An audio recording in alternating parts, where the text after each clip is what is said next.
ورباد نکړم د بادشاہ په بادشاہ ژوندونه ډېر می خوښیږي په ولاد ملنګي ژوندونه ډېر می خوښیږي په ولاد ملنګي ژوندونه. اعوذ بالله من الشیطان الرجیم. بسم الله الرحمن الرحیم.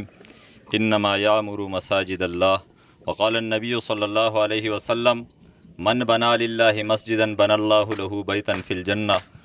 عزیزانو محترمینو، تحصیل کابل یونین کونسل شاړری سکی کې دلته موږ جماعت شروع کو. د دې نوم دی مدني مسجد. دلته کې آبادي زموږ سره ډېره وه. جماعت زموږ نه مرکزي جماعت لري و. د ملګرو مشوره وکړه او د الله په رحم او توفیق سره الله فضل احسان وکړو، ځمکه جماعت ته وقف کړه. څلوېښت فوټه په هر طرف باندې 40 بای 40 جماعت دی. ملګري چونکې زموږ سره کسان لږ کم دي، مالی تعاون دی ته ضرورت دی. تقریبا 10-12 کورونه دي، هغوی لګیا دي خپل جاني خدمت کوي. اوس پکې هم 10-15 کسان لګیا دي. مالی ضرورت دی چې څوک په دې کې خپله کار خیر او دغه شانتي صدقات هغه شاملول غواړي، نو هغوی ته زموږ اپیل دی. د قرآن کریم آیات ما ویلو انما یعمر مساجد الله. کم خلک چې د الله کورونه آبادوي، رب العالمین دا غوی کورونه آبادوي. حدیث کې راځي رسول الله صلی الله علیه وسلم فرمایي من بنا لله مسجدا بنا الله له بیتا فی الجنه.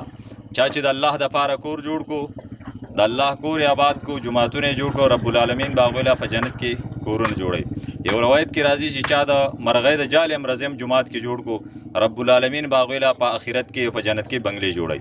نو زمونږ کم ځای پورې چې اواز رسیږي هغه ملګرو ته اپیل دی او درخواست دی، څومره د چانه کېدی شي په دې جماعت باندې تقریبا 25 لاک پورې لاګت دی او دا د دې ملګرو د وس نه بار خبره ده.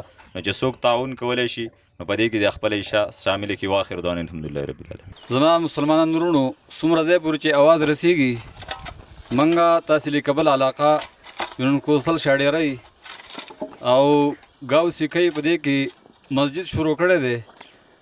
دې مسجد ته کورونه کم دي، جاني تعاون هغوی کوي، د لاسو پوښ خدمت کوي، لیکن موږ ته د مالی تعاون ضرورت دی.